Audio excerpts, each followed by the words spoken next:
मिथिला के बोल अनमोल गे बहिना, मिथिला के बोल अनमोल, मिथिला के बोल अनमोल छै गे बहिना, मिथिला के बोल अनमोल।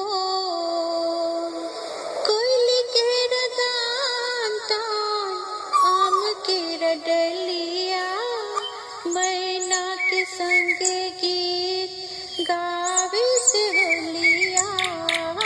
कोयली के गान तान आम के डलिया, मैना के संग गीत गावे से होलिया।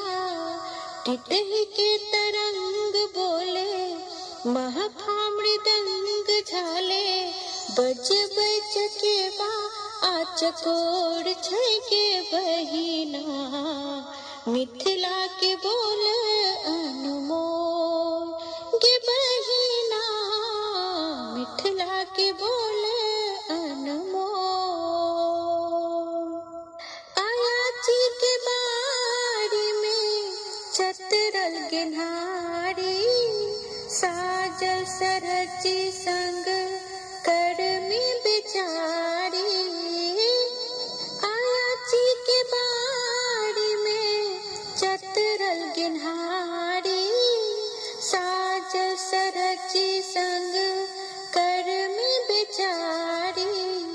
कान के रपात भात बथुआ के छोड़ संग, टाहु पर तरल तिलकोर छै गे बहिना, मिथिला के बोल अनमोल गे बहिना, मिथिला के बोल अनमोल।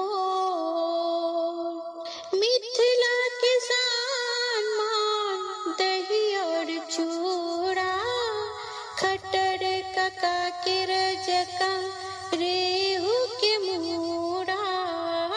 मिथिला के शान मान दही और चूड़ा, खटर कका के रजका रेहू के मूड़ा।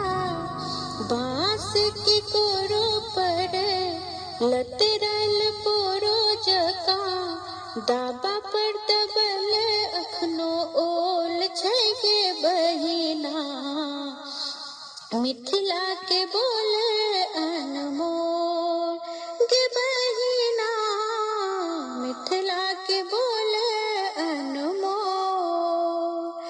गनुजा के बारी जका मुसरी घरारी, निज उद्यान शोभे मिथिला के नारी। गनुजा के बारी जका मुसरी घरारी, निज उद्यान शोभे मिथिला के नारी। कमला बलान जका जीवन की जान होते, मिथिला के अखनो नै कोन जोड़ छै गे बहिना, मिथिला के बोल अनमोल गे बहिना, मिथिला के बोल